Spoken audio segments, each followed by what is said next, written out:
What's that mean? That's the start. That's the start of. We're podcasting now. So okay, we're not actually casting for pods I'm right just, now. just saying things. Okay, so are we still in the story or no? We're talking about yes. Let's talk about the story. What's the story? Do you have a story? What story do you want me to tell? Yes, I have been on game shows. Okay. Is that where you want it? Well, sure. Why not? So I learned this fact about you that you have not just that you have been on game shows. It is like a thing that you seek out regularly and apply for all the time. So talk to me. What I do. How fun. What has led to this moment, or the many moments?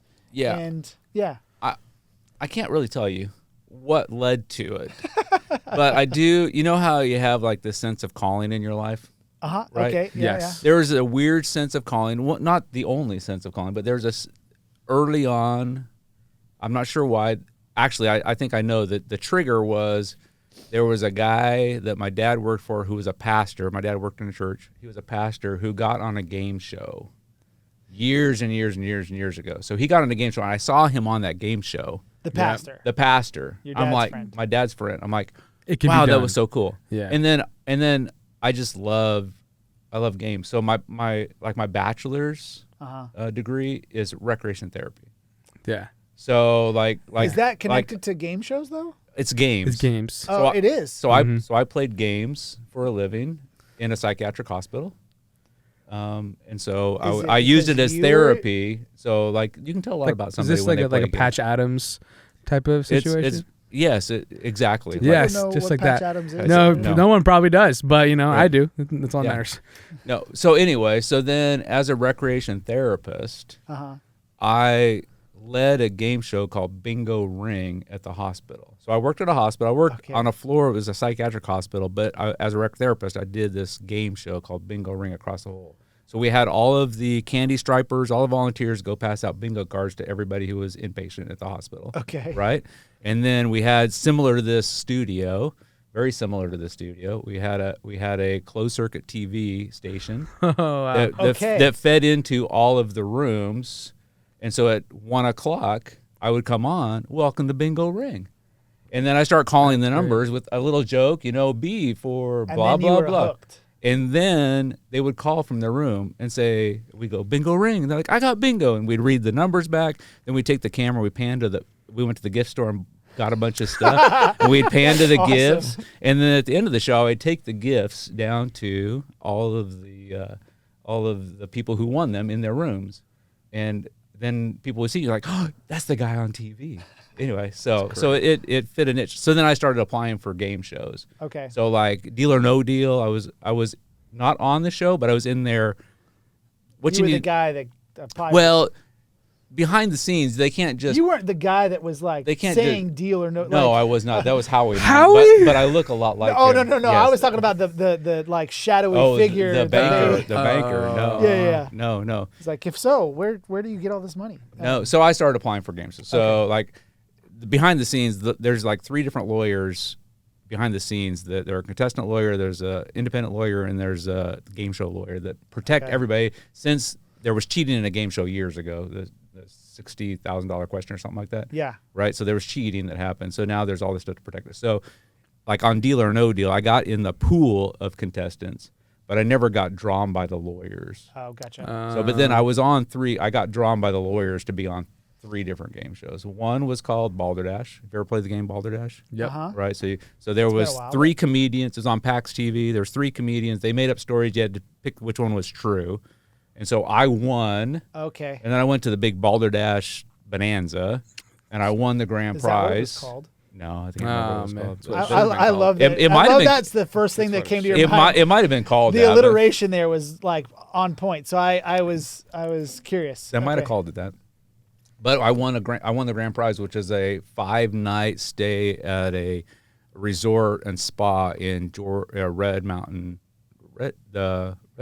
of Utah, St. George, Utah. Red Mountain Spa in St. George, Utah, which was so fabulous. My wife went back 2 more times after that. So we won a bunch of money, and then we spent a bunch of money because it was a fabulous resort and spa. So that's amazing. So I've always been curious because I've heard different things about this. and maybe you know because you've been on game shows, Mm-hmm. if you win money, what I've heard is like you are taxed like outrageous amounts of money on that thing. Is that true? That is accurate, yes. One, you need to know this, that if it doesn't air, you don't get the money. Oh, Seriously? So if they cancel your show, so there was a show called makes sense. Duel, right? Uh-huh. So I applied for it, and I didn't get on, right? And they had these. They taped it for a certain network, and those people who taped it never got on. Then it came up for casting again, so I went down to L.A. and I cast again, and they showed us videos of the other networks' games. So people won money on that, but Gotcha. but it never got greenlit to go on to TV. So but then ABC got it, and they said we're going to greenlight it. So then I got cast to be on Duel, and I was on Duel, and so but all the people who were on the other network that never aired, they won money, but they never got their money because it has to air, and it's in the agreement. So Whoa. and you are taxed about 30%. Okay. But- I knew it was higher. It wasn't like 50%, but I knew, I knew it was quite a bit. No, it's about 30%. Well, it was at the time. Yeah. You get the gift tax, Right. not just the regular 12% income tax or whatever on it. So. Yeah, and I've heard like even Judge Judy, like it shows like that the people that are on that show are getting paid. Yes. It's not like it's not just a court show or whatever. It's like you might be trying to get money from that person, but really you're both getting paid. Well, you may get that money from the person as well, Right, but there's a SAG like minimum. So if Right. it's going to be on that's why they have consolation prizes. Right. Now they've gone away from that because you can sign away your right for consolation prizes, but it used to be that you had to at least get $500. It used to be you had to get $500. So if you went on The Price is Right and you got up on the front row, you got a consolation prize that valued at least $500 because they had to pay you. Right. Yeah. Because the advertiser paying. So, but that's changed now. So you don't you can sign your right away when you do a show. I mean, there's all this paperwork you have to sign. They're just anyway. stealing things from you. Exactly. But I mean, if you won nothing, would you go on a game show? That's a great question. I actually have examples of where Melissa and I, right on our honeymoon, actually tried to get on 2 different game shows. Yeah, So, which ones? we didn't get on them, Okay. or maybe one's not a game show. One was a game show. Price is Right. Yeah, I've been there I've heard multiple of times. that I've been in that audience a You've lot. heard of that I've one? heard of that one, Yeah, yeah. that was back when it was Bob Barker's. Yeah, show. it was better then. It was better then, but it's still good now. It's just different. Yeah, I'd love to be the host of that show. Yeah, I think you'd do you'd be good. I think great. you'd do a great job. And then the other one was the Ellen Show. We just because we happened to be in LA Yeah. and we're trying to get in on their shows, and we didn't do either one of them. So. We used to take our college. We were on Access Hollywood. Oh, were you? Okay, in the audience. With Mario Lopez. Hey. Melissa and I were behind him, and Train, if you know the band. musician. Yeah. Yeah. the- Is it yeah. He's not a musician. It's an artist or whatever. Yeah. Anyway, Yeah. the band. Hmm. He's not. I don't know if he's still around. Anyway. I'll be Googling that later. Yeah. So, well, thank you for sharing because Absolutely. I've been curious why you're a very competitive person, and so I wondered if that was a big part of it too. It's just like you like to win things, and I do like to win. I do like to challenge myself. Like I apply for Survivor all the time, every year. yeah, that's like I the- remember you saying that is like the That's ultimate the golden egg, right? contestant, That's Right, like, yeah. ultimate contestant show. It's not just like you're playing games. It's like a mind game, Yeah, a physical game. I love all the It's social the best. dynamics. That's and like everything. that is a It's the game best. show. I don't care what anybody says. It Oh, might it be a 100% reality is. show, but it's also a game. Oh, show. it is. And in 2008, they called me. I don't know if you know that. I did not. Wow. They called me and they said, you're a certain category and you're the kind of person we want. And I'm going to push you forward to the next level. But they called 600 people and they said, but because out of the 18 people, half are female, half are male. And then you have different categories from there. So Right, you're like this category. And so it's really Like- hard to get from yeah. 600 Yeah. to that. So keep applying, which I have. And so, What number of seasons? That's like used to be my wife's favorite thing. 2008. it's is going to a be long 46. time. They're going to show 46. Yeah, They've already I thought it was taped something like that. 47. And like I just applied for season 48 and 49, which they'll tape this next year, which will show next fall and next spring. Okay. But Well, you that's pretty you incredible. should know all that stuff. yeah. Well, good luck. May you. God be with you. I hope you get in, and I will. Oh, man, I will be you glued better to the believe TV. that I will watch every episode that you are on. Gosh, yes, that would be. It will be the talk of The Office. We should do an application video right now. Yeah, this is it. This is the application video. This is the application what it is. video. Yes. Matter of fact, can I get a copy of this so I can send it in? Yeah. No, but Dave, thank you so much for being on here. Was that the clap? No, that was No, not the I clap. clapped a while That ago. was the clap. No. He clapped a while back. I don't know if we need to clap again. I can clap again just for fun. Sure. Why not? Elisa's like, why are you doing this? I don't know. And she keeps like I don't know. shaking her head and putting her hands up. yeah, And it's now one her of- face She just is wrote red. a note that said, It's one of those never, days, guys. never invite Dave back to a podcast is what she just wrote down. So No, welcome everybody. This is sort of the YC on air podcast, and it's been a bit of a dream of some of ours, and really, who knows? This could go a lot of different directions in times to come. But I know there's things that we oftentimes from our stuff on Wednesdays that we oftentimes have extra pieces on, but there's other things that we want to make sure we just provide other avenues for you guys to explore and experience God, maybe through fun stories that you just shared a little bit about your background and stuff, but also maybe you have specific questions. Just so you know, we'd love to hear about those questions. We'd love to hear about what you want us to talk about, just what it is that you would want to hear from us on. So feel free to put in the comments like what some of those might be, because who knows, we might end up starting talking about some of those in the coming future. Yep. But for today's sake, what we wanted to talk a little bit about is, and why you're here, Dave, is we started a series on the book of John for this whole semester. And so there's a lot we can talk about, but before we jump into that, if it's okay, sure. Why don't you share briefly who you are, what you do around here, and we'll go from there. All right. I am Dave. I think we've established that. Yes. But my official role is the Director of Care Ministries. And what that means is I help direct the care ministries, how clever that is, across all the campuses. So my job is to go 30,000 feet above all of that's happening. Everybody cares, right? And so we have a great care culture here. But how do we make it foundational? How do we train people? How do we build leadership? And how do we replicate it across campuses? But not even just replicate it across campuses, but drill it down through the whole church. So a lot of people think of the Director of Care Ministries, that's for adults, right? And there are a lot of adult classes. But my goal is also how do we, YouthCrossing, how do we really help the students care for other students in a significant and real way? How do we help the leaders know how to deal with the difficult circumstances that students are going through? How do we make it a safe place for them to do that? So I know we'll be going to a conference and we'll be doing those kind of things. And also in Kids Crossing, how do we help those parents and those children deal with what they're going through too? So directing care is all of that, but specifically my heart is for the next generation too, and how to help with students and all the things they're going through.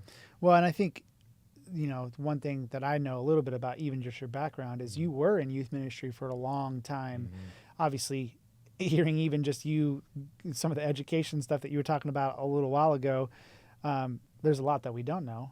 But one thing all of you should know, for those that might be watching this, Dave here is going to be speaking at Winter Blast. I'm so excited. It's going to be awesome. It's going to be awesome. I'm looking forward to it. I hope all of you are looking forward to it. But so kind of along with that, one of the things that we see oftentimes is that the character and person of Jesus,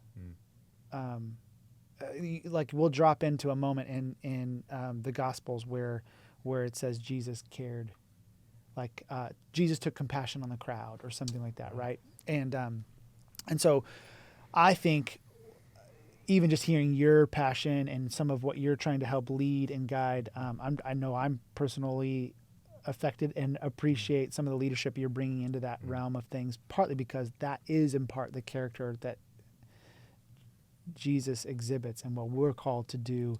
No matter who we are called to care and have compassion and meet people's needs and in all sorts of facets, not just one specific area, but in a broader sense. So even you saying like, yeah, for adults, we should be caring for them, but it's Right. also for you guys. And Absolutely, so that's Jesus wants to meet us in that. So with kind of that in mind, what I'd love to do is, one of the things that we notice in the book of John is that really across all four Gospels is that God, the creator of the universe, kind of fits himself into human form in the person of Jesus. And that's, at least when you look at Scripture, that's really unique compared to any other religious text out there or whatever. Why do you think that Jesus, God becoming incarnate is the way to talk about it, but a very formal way of talking about it, but it's God becoming man Right. like us. Yeah. And that's the title of the series we've been in, is God with us, or one for with us, one for us. Sorry, Yes. one with us. Which- one what for is us. it? One for us. One with us, one for us. One with us, one for us. Yeah. Yeah. Um, Catchy. That's good. Yeah. So it's the idea that Jesus, God, came to be with us. Mm-hmm. Why do you think him becoming like us is such a big deal? Because we've talked about this a little Right. bit. What Yeah, impact well, does that when have? I told you part of my story in high school was, so I was raised in a home where my dad was a pastor, right? And so in an evangelical church. So as I entered high school, I was like, am I being brainwashed? Like why would I believe what my parents believe just because they're my parents, right? And so I And had I'm sure there's people watching that have Oh. those similar questions, right? Like, you should really, right? How can I believe all this? Yeah, exactly. And you don't. I didn't want to be a fool. Like I wanted truth, right? I want to follow the truth. And maybe my parents, they believe this, but maybe it's not really the truth. So I wanted to dive into that. Now I had a leader in my my Youth for Christ group, that Mark Tetzlaff, and he. And Youth for Christ is just like a Christian organization. Christian organization that Christian is in group. the school, so it Okay. Yeah. it was like youth group on Tuesday nights, right? Gotcha. And so I came to him with those questions, and he was just really wise and said, it's okay to ask those questions, which first was a relief because, not everybody, and I know at the Crossing, we really value ask the hard questions. Let's walk not be with, afraid of it. Yeah. Exactly. Let's walk. So he was that to me. And so we even went to the extreme, like, okay, let's invite Mormon missionaries over to talk to us. Wow. So we had Mormon elders come over, sit down at the table, and explain who Jesus is, and Jesus is not the same Jesus of the Bible. Right. In the Mormon world, we talked to imams that were an imam is the leader of a Muslim mosque, mosque, yeah. right? Yeah. So they're the pastor of that, and they wouldn't call themselves a pastor, but find out that their Jesus is completely different than the Jesus of the Bible. But one thing he made sure to tell me is, if you're going to investigate all the other world religions, you have to give Christianity a chance. Just because your parents believe it doesn't mean you don't give it a chance. Yep. And so I said, okay. So we started reaching out. Who is Jesus of the Bible?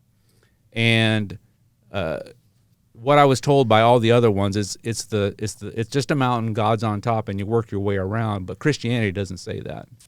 Christianity is the one that says God came off the mountain down, the incarnation, like God with us. He came, and which made complete sense, because all the other ones are works based. You have to work your way up a mountain, and I'm not worthy to work up that mountain, but God knows I'm not worthy enough, and he came down. So it made complete sense that this has to be the truth, Yeah. right? Because the other ones, nobody can be good enough, and they're all hoping to be good enough, but they can't guarantee it, right?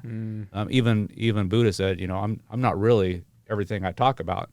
That I haven't even reached what I want to talk about, right? So it's like, well, if they don't got it, but Christianity is like God came down, so incarnate. So that's one huge thing. Yeah, what I think I find fascinating, just even hearing you talk about that, is that the person who was leading you and helping you wrestle with that was not afraid to invite other voices into it. And I think what strikes me about that is that they were so confident in who Jesus, the person of Jesus, is in Scripture, that when you start inviting like Mormon to talk with you about who they think Jesus is or who sort of their version of Jesus looks like, it might not line up with the Bible, but that's exactly what you kind of want, is you want to make it clear. Here's what Scripture says about Jesus. Here's who he really is. And what I love about the person that was kind of helping you in that is that they weren't afraid to like invite those people with help, with guidance, with him walking alongside you. You don't get a whole lot of that. No, and I think, like you said, some of you watching may be going through that right now. Yeah. And I mean, the cool term now is deconstructing, right? Right. Yeah. And so, but we all do that. But the problem now is everybody does it individually, or they do it online with people they don't know and trust. Yeah. And so they don't get to really experience it. And when you walk away from something, you got to know why. But a lot of times we deconstruct because we want it to end up our way, right? Right. And Like, is this really the way that it's supposed to be? Exactly, Yeah, right. And right. so a lot of that is I really want to be my own God, right? So I want to decide which way I want. So if you have those questions, Youth Crossing is a place like we want to walk with you through that, right? And you need to do it in community, and you have to give Jesus of the Bible a chance. You can't say, "Oh, well, I grew up there, so I know." No, give it a chance. Like the same weight you're going to give everyone else. If you're going to read the Quran, then you got to read the Bible. You can't say, "Oh, no, I don't believe the Bible," but I never read it, right? So make sure. So that the incarnation is pivotal in the construction of the Christian faith. You have to understand the difference.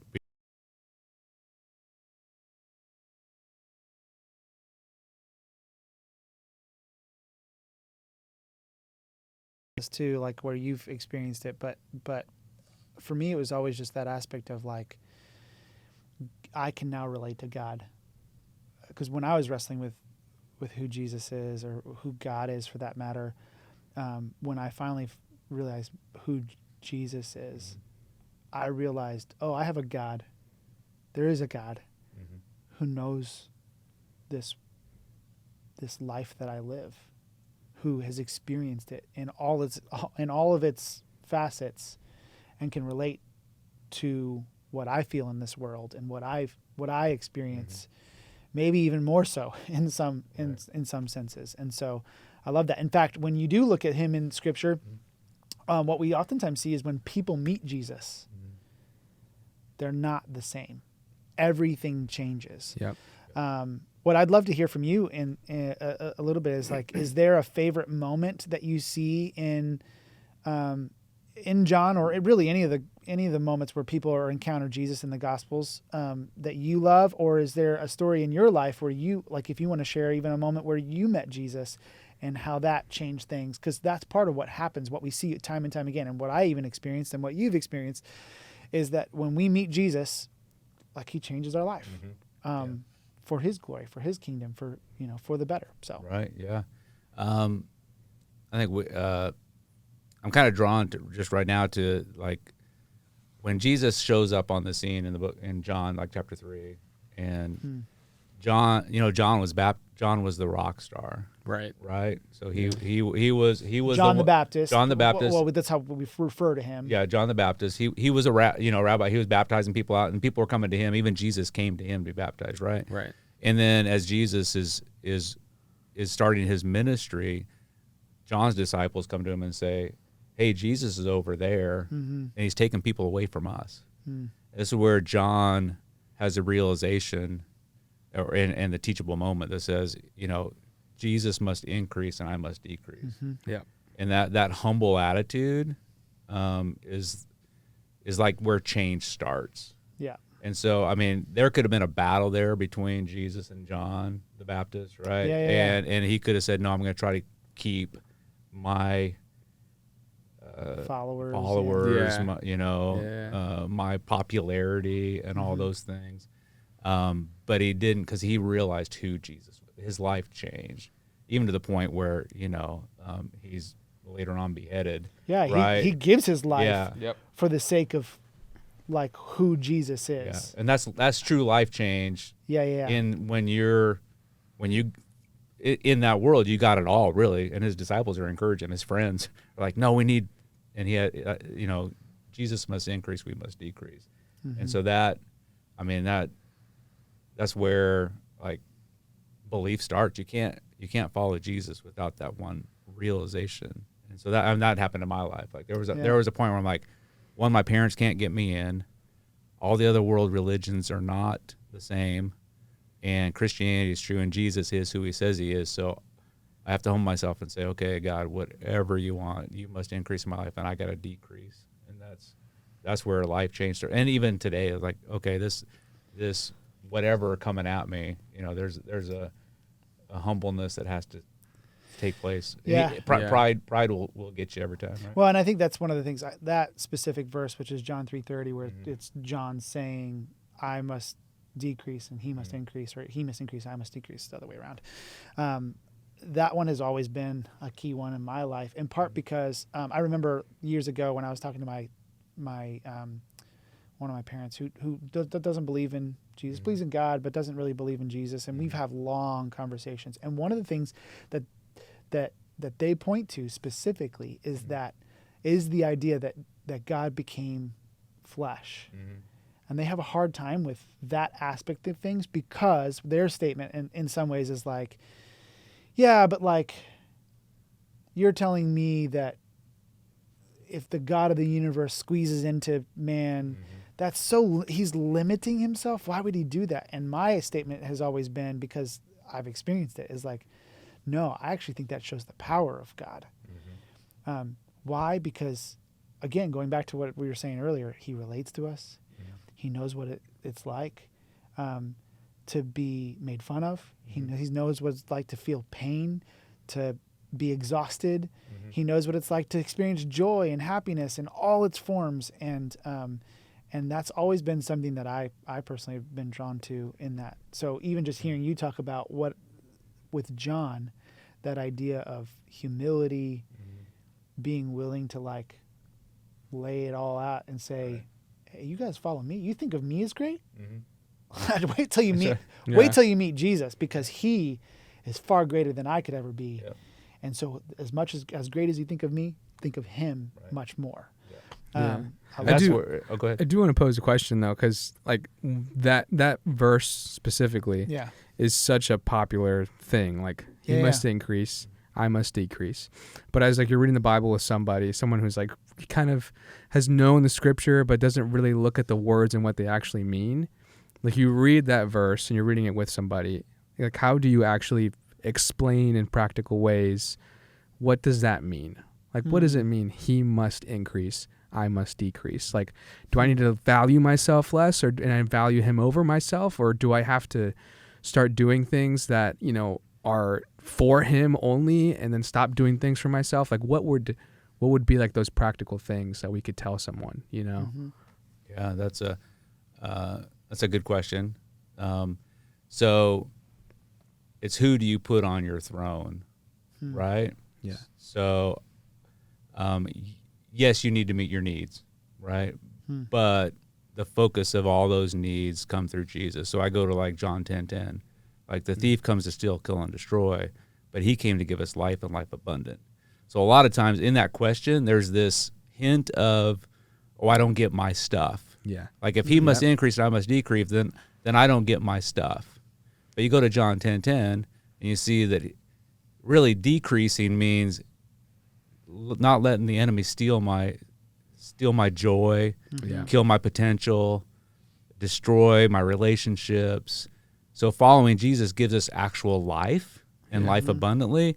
So it's not a hidden, a bait and switch by Jesus. Like he must increase, I must decrease. Therefore, I don't get what I want, and I got to follow Jesus. Oh, I can't believe I got to follow. So I'm opting for a life abundant, like living out my full purpose, not living in the traps of Satan. Mm-hmm. Yeah. So it's interesting. I'll go back to game shows real quick. Right? Do it. So when I was casting, making it all connect. Connecting. When I was casting for a game show, they want to tell if you're like real or not. Like, You say you're a pastor because that's one of the niches. Like, let's see if we can get a whatever. Anyway, so they.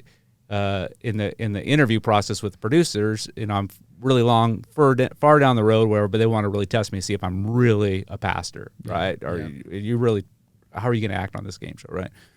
So they say, don't you have to follow a lot of rules?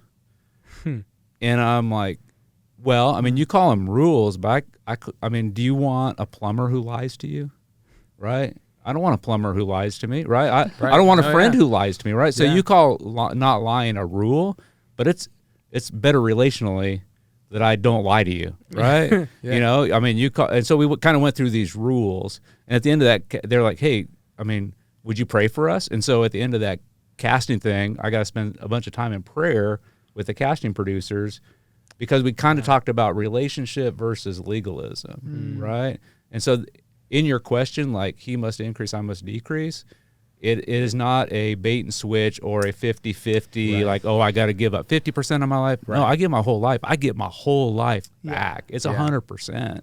Well, there's a parable that Jesus tells in Matthew 13, and it's Matthew 13, verse 44, and it's, the kingdom of heaven is like a treasure hidden in the field. When the man found it, he hid it again, and then in his joy went and sold all he had and bought that field. What's fascinating about that is in his joy. Yeah. In his joy. That's right. Yeah. He sold everything he had to buy that field. He wasn't focused on what he had to lose to gain that field. Right. He was thinking about, oh gosh, I can't wait to own that field because it has the treasure, the thing I want the most, right? And there is this sense of, like, part of what John is saying, even in the moment of, like, he must increase and I must decrease, is that sense of, like, this is a good thing. Yeah. This, like, I can't wait for Jesus to take the rightful place that he has in this world, because who am I? But the God of the universe is here. Let him be in control. Let him be the leader. Let him be the person in charge. And that's true for our own life of, like, it's not about what we don't get or what we don't need. In many ways, it's like, no, God, I want you to be in control. That's the best thing for me. And I might not get the thing I think I want, but that's because you have something so much better for me. You're gonna get what you need. And it's gonna be what you want. So the prayer is to shorten that my wanter gets fixed to be the same wanter that Jesus has for me. Like, what my wants are what I want for, and that's where you live out your purpose, right? And I go like John 6, chapter 6, right? Jesus proves that he's God incarnate. Like, he feeds 5,000. He walks on water. He commands creation. I mean, he does all the things. And then people follow him around the lake. They find him again because they want all that bread again. And they want all their needs met. You know, I must increase. I mean, you must.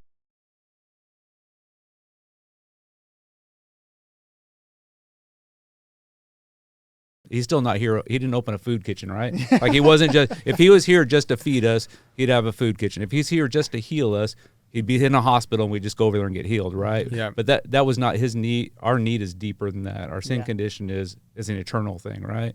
So they come around, they want their immediate needs met. He's like, I'm not giving you that now. I mean, that was just an example that I'm God. And they said, okay, I'm out. Right? They left. And he looks to his disciple and says, are you guys leaving too? And then Peter says, your life, where else would we go? You have the keys to life. I don't care if I don't get my immediate needs met right now. I'm following you. Like, so I think that's good. You know, and then you look at Peter's life and how he laid down his life too. And even he made mistakes. And John's really clear at the end to make sure he at the end of his book, he makes sure to show how how Peter messed up, but how he got reinstated at the end. You know, and that we can all be reinstated, right? Even through our mess ups of God. And that's why I love the incarnation shows grace and love. It says that in you'll see the glory in chapter 1, the glory of the begotten, and grace and truth. He's going to give us truth, but it comes with this love. Because truth without love is mean, right? But just grace is harmful. Like, if you don't get any if you just let you live your life the way, you're not really living your life, right? So he combines those two, and that's how we see Jesus, and that's how we get, like you were saying, a picture of who God is, right? I have a God who knows my needs, but also when you look at Jesus, you see the character of God, and that he loves the lost, that he walks with the brokenhearted, so he does these things so that if Jesus didn't come incarnate, if God didn't come down, we may put our own picture on God.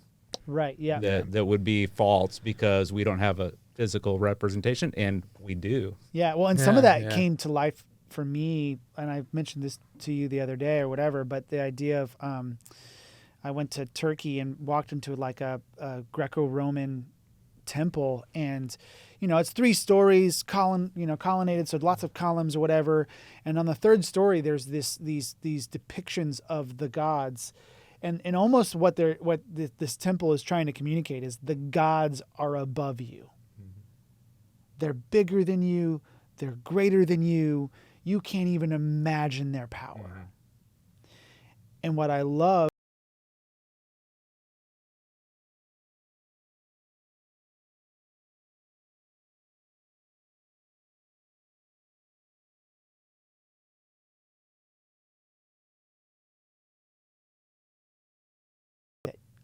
there's so much in this world that I have for you that you can experience because of me. Mm-hmm. And it's that like God being with us that like always strikes me. And because of that, it's part of the reason why even in my own life, why I can't help but like tell people about Jesus. Mm-hmm. Which brings me to the piece that I think like we should talk about, which is just the idea of, for those of us that have experienced Jesus, maybe some of us want to share about what God's done in our life, but we're afraid, or we're not sure what to say, or we don't want to say the wrong thing, or maybe we're worried about what other people might think of us or whatever. Dave, what would be your advice? What would you say to anybody that's in that realm of things, like wanting to maybe share? What are some good ways we could do that? What are some ways to think about it? And maybe what are some bad ways to do it? And feel free to jump in even with your own experience too. Yeah. Diego, feel free to jump in. Yeah, I'll jump in when the water's at the right temperature. Okay, all right. Well, let me warm it up a little bit for you. Okay? That's great. This is a weird metaphor. That is a weird metaphor. So we're going to jump out of that right now and back to... clap resets it. Yeah, that's great. So first, I think relationship is key, right? Mm-hmm. So I go to first of all, that's why John wrote the book, right? He says, I wrote these things down. I could have told you a lot more stories, but the one reason I wrote this book out of all the other gospels, this is who Jesus is, and this is why you should follow him, right? Yeah. So that you may believe. Right, exactly. And that comes right after the story of Thomas, right? Yeah. What we call doubting Thomas, but poor guy. Right. I know. Yeah. But really he's believing Thomas because he was willing to be I like that. He was willing to be authentic and say, I don't know. And we just talked about that, do you really know who Jesus is? Mm-hmm. And is he really who he says he is? And Thomas said, I just need a little bit more proof, right? And so that we all have that. What other kind of proof do we need, right? Well, so go ahead. And I think we so I'm kind of scooping myself in a few weeks, because in a few weeks I'll probably say some version of this. But, but like what I love about that specific instance, John is the only one who talks about Thomas. Mm-hmm. In all the 4 Gospels, he's the only one who talks about Thomas. Why do you think he talks about Thomas? Well, part of it is John was most likely the youngest disciple who is writing his gospel, the latest of all of the 4. Mm-hmm. And I would imagine he's pastoring, caring for, telling people that maybe were born after Jesus' death and resurrection. Mm-hmm. And so you better believe the people he was talking to. He was like, well, come on. How do I know this? How do I know this is true? And John just goes, oh, let me tell you about my friend Thomas. Mm-hmm. He physically saw Jesus. Mm-hmm. He heard about it, and his statement was that, I need to see the wounds for me to believe. And so John is like, yeah, let me tell you about my friend. And guess what? He did see and he did believe because it's true, right? And so I love that that's the picture that John gives, is like, I'm telling you these things so you might believe. Yeah. So, but you were saying something about relationship. So when Jesus says, right after that, but Jesus says to Thomas, it's great that you believe right now, right? Yeah. And this is John penning this, right? But how much greater for those who believe in me, who who have not seen these things, right? And then John says, I wrote this to you. So that's you and me. That's you who's listening to this now, watching this now. Jesus already said, I want you to believe. Great. All this is so that you would believe, right? So God's already working. Jesus is already working on that person. Maybe it's you who's watching like, oh, that's why I'm even watching this, is because God's calling me to himself. Or maybe it's a friend. So I would say in relationship, just know, especially when you're talking about sharing the gospel, God's working in the other person's heart. So I saw this time and time again as I started praying for my friends in high school. When I came to the realization, I truly believe this. Start praying for my friends, and then opportunities show up where they're seeking spiritual truth. So you have friends that want to be invited to YouthCrossing, want to have a spiritual conversation because God's already working in their life. Right. And in relationship, leave doors open for that. Yeah. And we talk about sharing the gospel, and I get away from this. Years ago, I got away from the phrase of sharing your faith, because it's not about you. Yeah, I heard you say that, and I was like, "That's a good so that's so good," because it is easy for even when you start talking about like being afraid or not knowing what to say or whatever. So much of that, and I'll just speak for myself. So much of that can be tied up in me. Yeah, I'm worried because I'm curious what people will think about me.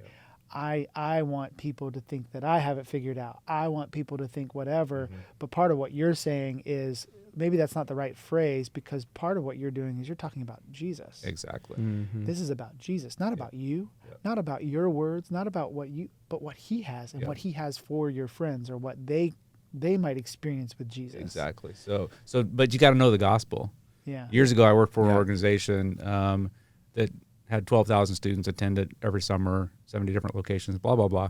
But we did a little survey amongst all of those 12,000 students. And when we asked them what the gospel was, primarily they said Matthew, Mark, Luke, and John.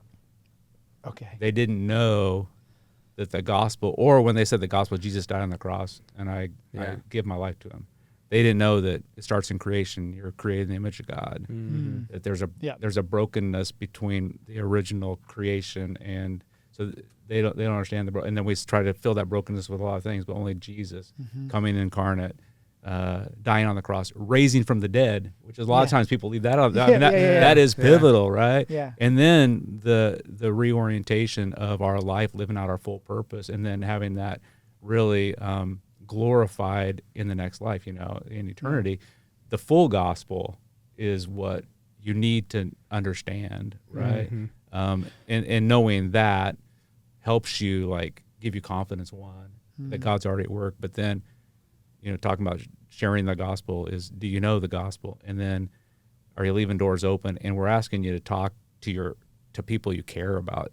Yeah. A lot of people, when you hear, oh, you got to share the gospel, it's like, oh, I got to go to another table at the cafeteria. No, sit at your own table and look around you, and pray for the people around you, and then look for spiritual conversations, because everybody's on a spiritual journey. And it may come up in a way that you never expected as you're praying for your friends. Sometimes I've seen when sharing the gospel, like when it comes to sharing the gospel specifically, like the reason that we do it, and this was my case in high school. My whole group of friends, none of them were Christians, spoke very heavily against like making fun of God, that kind of thing.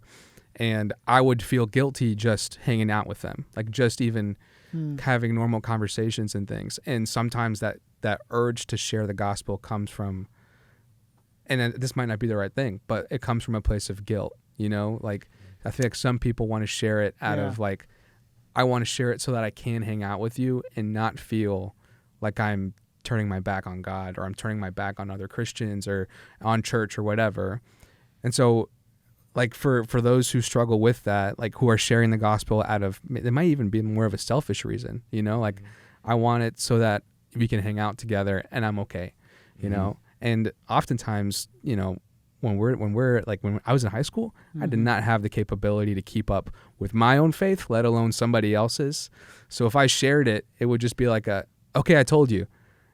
And I don't know what to do with that now. Like what's next? So for those of us that are kind of going into it with the wrong reasons and maybe not even sure what to do with after the words come out, like what would be some advice to people who are like, okay, I said the words, and it kind of fell flat. What do I do now? Yeah.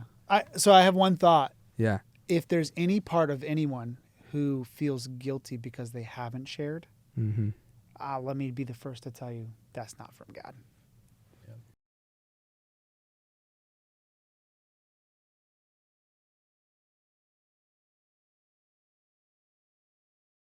Come to of like our own brokenness and our own desires and stuff like that. But the gospel in part is hope. It's this sense of what God does in our life, that we didn't deserve it, that he came for us. And so it's really, I think of like the woman at the well when Jesus meets her and kind of calls her not to sin no longer. And what is her response? It's like she goes to everybody who probably were thought not so great about her and said, let me tell you about a man who knew everything about me. Yeah. Right. Yep. It is the sense of like, she can't help herself, but it's why I think 1 Peter talks, and it's the verse that a lot of people use to talk about like sharing our faith, but be prepared to share the hope that you have. Do so with gentleness and respect. There's actually a little phrase before all that I always find fascinating that people don't mention, which is revering Christ as Lord. Be prepared to share the hope that's in you. Do so with gentleness and respect. Yeah. And the reason we share the hope is because we think that Jesus is in control, not because I'm in control, right?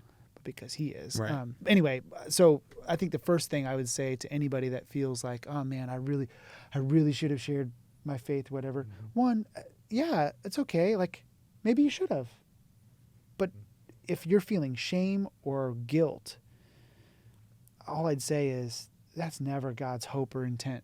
Right. And so. Well, let me add on to that is the desire to share the gospel is from God. Yeah. Right? Yeah.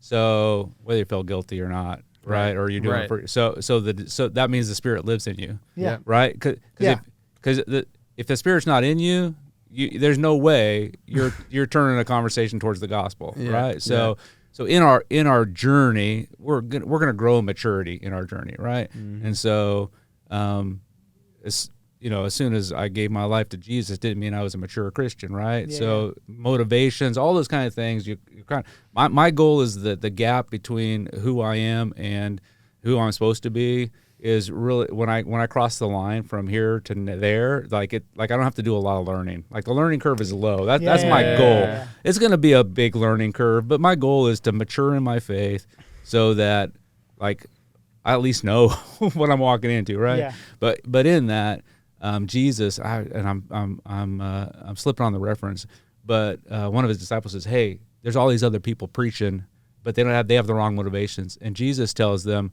"Let them preach. It's my name, right? Just let them preach." Yeah. And so preach it, Right? right? Because that part's from God, right? And so they were out of wrong motivation stuff. He says, but it's the ones who are heretical. He's like, no, we're going to deal with those. Yeah. But people are preaching for wrong motivations. Jesus said, "My name's being preached. Let's not do anything," right? Yeah. Right. And so there's part of that in there too, right? So one, sharing the gospel is from God, right? It's not guilt motivated. I completely agree. And there shouldn't be a tally mark. Yes. I do know that there. Oh, look at me! Look at I shared with 5 people. What did you do this week? If you're doing that, I'm just telling you right now. There are some. I've experienced those kind of organizations that do that, right? You need to do, and if you're not doing it, and you're not doing it every week, and you're not doing it, so. But I would just say, one, God is pursuing every one of us with a love relationship every day. So everybody you come in contact with, God is pursuing them with a love relationship. And if you can demonstrate that love and connect it to who Jesus is, God's doing the work. He's the one who calls everybody. But I don't believe Francis of Assisi never said this. He's been misquoted about, share the gospel, and if ever so often you need to use words, then use words, that kind of thing. He does. That's a misquote. We need to use words to share the gospel, right? Yeah. But live a life too, that demonstrates who Jesus is Yeah. and how you love people. Yeah, because one of the things that's so winsome is the life of just inviting people in. I can go into so many different situations, but one of the things that I love, even with Jesus' life, we don't know what the conversation was like, but in front of everyone, Jesus tells a chief tax collector, Zacchaeus, calls him out of a tree in front of everyone, "Hey, I'm coming over to your house." And again, they go to Zacchaeus' house. They have some conversation. But I'll tell you right now, the very fact that Jesus talked to somebody like Zacchaeus in front of all those people, he had already gained some level of credit because he was willing to associate. He was willing to be open to the idea that Zacchaeus could meet him. Right. Yeah. And that's part of what I would say in some of this as well is just, so part of it's relationship. Part of it is not counting people out. Even the friends that aren't friends. Yeah.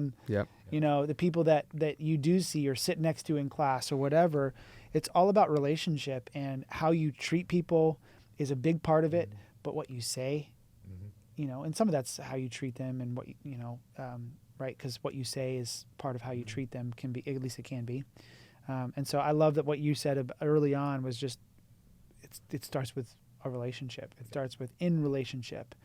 And maybe not to say you can't have a moment where you share with a stranger the gospel, the good news of Jesus, but ultimately, like, start with the people that are around you. Yeah.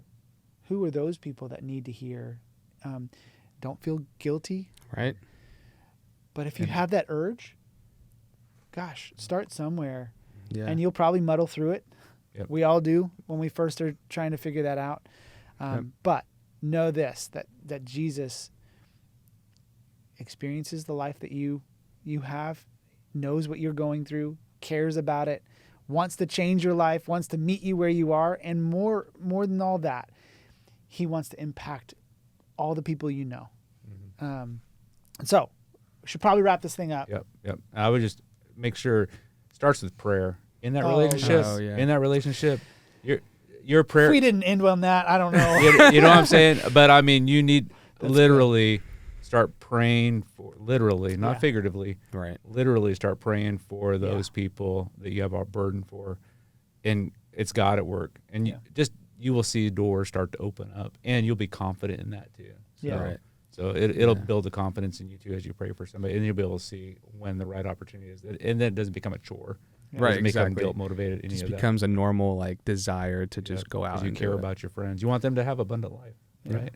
And if you feel inadequate, even of what to say or whatever, one of the things is pray about it. Is a big part of it. Somebody not that long ago that I know that I'm connected to or whatever was wanting to get baptized.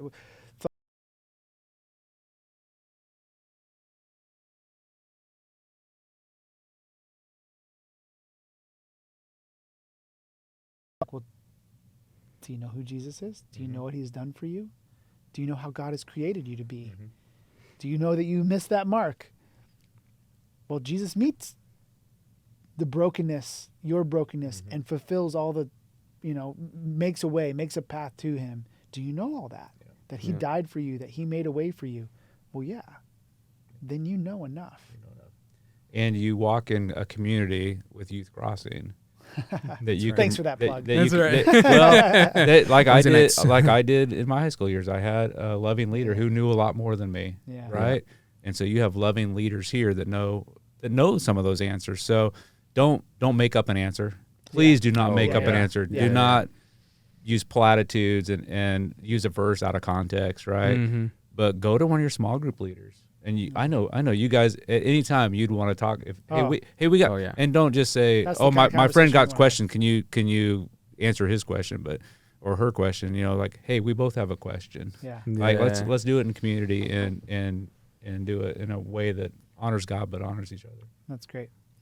Well, Dave, thanks so much for being on. My pleasure. It's awesome to have you guys. If you have any questions or if there are conversations you want us to have or whatever, feel free to put that in the comments. We'd love to kind of address some of the things that you want us to talk about. And with that being said, thanks for joining us. Bye-bye.